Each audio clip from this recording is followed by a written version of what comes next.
Hello friends, તો સ્વાગત છે તમારું મારી ચેનલ દીપિકાસ કિચનમાં. અને આજની આપણી રેસીપી છે એકદમ ટેસ્ટી યમ્મી એવી અડદની દાળ, જે આપણે શિયાળામાં તો સૌથી વધારે દાળ અને રોટલા ખવાય છે બધા ઘરમાં. તો હું કઈ રીતે બનાવું છું એ હું તમને આજે જણાવું. તો અહીંયા એક કુકરની અંદર સૌથી પહેલાં મેં 1 વાટકી અડદની દાળ લઈ લીધી છે. મેં એને પલાળી નથી, જો એને ઇન્સ્ટન્ટ આપણે તરત પણ બનાવી શકીએ છીએ. હવે થોડું પાણી એડ કરી દાળને આપણે ધોઈ લઈશું, એટલે ઉપરથી જે કચરો હોય એ બધો નીકળી જાય. અહીંયા મેં દાળને 2 વખત ધોઈ લીધી હતી. અને હા, એક જરૂરી સૂચના કે જો તમે મારી ચેનલ પર ફર્સ્ટ ટાઈમ આવ્યા છો, મારો વિડીયો પહેલી વાર જુઓ છો, તો પ્લીઝ મારી ચેનલને સબસ્ક્રાઈબ કરો અને નવા વિડીયોના નોટિફિકેશન માટે બેલ આઇકન જરૂરથી પ્રેસ કરો. હવે આપણે જે દાળ છે એ ધોઈ અને પાણી કાઢી લીધું હતું. બીજું પાણી એડ કરી અહીંયા 1 વાટકીની સામે મેં 2 વાટકી જેટલું પાણી અને થોડું મીઠું નાખી દાળને બાફવા માટે મૂકી દીધી છે. હવે એક ખાંડણીની અંદર આપણે ભરીને લસણ, મરચાં અને આદું એડ કરીશું. થોડું મીઠું એડ કરી આપણે બધું છે એને ખાંડી લેવાના છે. અમારા ઘરમાં જ્યારે અડદની દાળ બને ત્યારે લસણ ભરીને નખાય છે, એટલે મેં કહ્યું કે ભરીને આપણે લસણ એડ કર્યું છે. હવે અહીંયા મેં 1 નાની ડુંગળી અને 1 નાનું ટમેટું છે એને સમારી લીધું છે. હવે બધું આપણું રેડી છે, તો આપણે વઘાર કરી લઈએ. તો અહીંયા એક પેનની અંદર થોડું તેલ એડ કરી તેલ ગરમ થાય ત્યારબાદ રાઈ, જીરું અને હિંગ એડ કરવાનું છે. હિંગને એડ કરી ત્યારબાદ આપણે મીઠો લીમડો એડ કરી લઈશું અને આદુ મરચાં લસણની પેસ્ટ પણ એડ કરી લઈશું. હવે પેસ્ટ છે એને આપણે સરસ રીતે પહેલાં તો 2 મિનિટ માટે સાંતળી લેવાની છે, જેથી આદુ અને લસણ મરચાંની સહેજ કચાશ ઓછી થઈ જાય.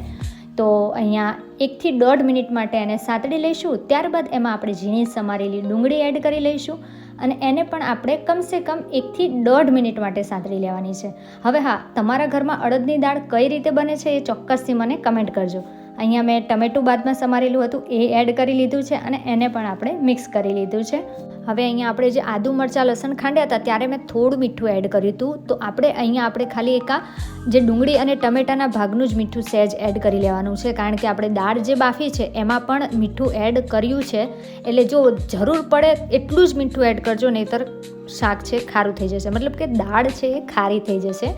તો આ સરસ રીતે આપણે બધું મિક્સ કરી લીધું છે, એટલે કે 2 મિનિટ માટે ચડવી લીધું છે. હવે એને ઢાંકી 3 થી 4 મિનિટ માટે એને રાખી દઈશું, અને ટમેટાં જ્યાં સુધી સોફ્ટ ન થઈ જાય ત્યાં સુધી.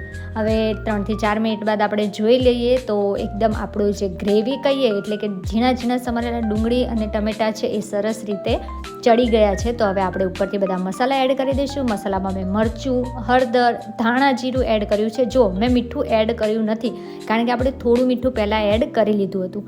હવે એને 2 મિનિટ સાંતળી અને ઉપરથી બધા મસાલા બળે નહીં એના માટે મેં અહીંયા થોડું પાણી એડ કરી લીધું છે. હવે જ્યાં સુધી પાણી બળે ત્યાં સુધી આપણે એને આ રીતે ચડવી લેવાનું છે. તો અહીંયા થોડી વારમાં જ તેલ છૂટું પડી ગયું છે. તો આપણી જે દાળ બાફેલી હતી એ આપણે આમાં એડ કરી લેવાની છે. તો જો દાળ સરસ રીતે આપણી કૂક થઈ ગઈ છે, એટલે બધી દાળ છે એ આપણે એડ કરી દઈશું આ બધા મસાલામાં. હવે ઉપરથી મેં અહીંયા થોડું પાણી એડ કરી લીધું હતું અને એને પણ સારી રીતે હવે મિક્સ કરી લેવાનું છે. જે આપણે દાળ વધી હતી કુકરમાં, એટલે કુકરમાં જ પાણી એડ કરી અને આપણે થોડું ગ્રેવીમાં એડ કરી લઈએ, એટલે કે આ દાળમાં એડ કરી લઈએ.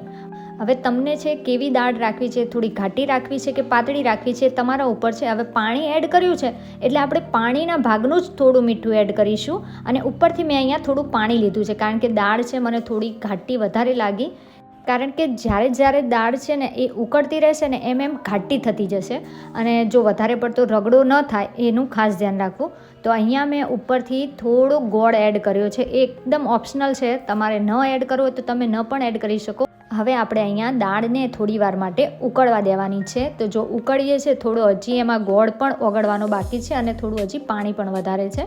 તો એને થોડી વાર માટે ફરીથી એને ઉકળવા દઈશું. તો અહીંયા આ રીતનું જેવું ઘાટું થતું જાય દાળનું, એ રીતે આપણે એને ઉકાળી લેવાની છે. અમારા ઘરમાં ગોળ હું એટલે એડ કરું છું કે મારા બાળકો છે પાછળથી દાળ અને રોટલો ચોળીને તો ખાય છે, પરંતુ એ લોકો શું કરે છે, છેલ્લે દાળ પણ પીવે છે ચમચીથી, એટલે એ લોકોને થોડી ગળ્યાશવાળી હોય ને તો વધારે મજા આવે છે. તો આપણી દાળ એકદમ પરફેક્ટલી રેડી છે. અને આજે મેં આ રીતના દાળ બનાવી છે, એટલે એમાં જોડે રોટલા છે એને ચોળીને આપણે ખાવાના છે. તો રોટલા પણ રેડી છે.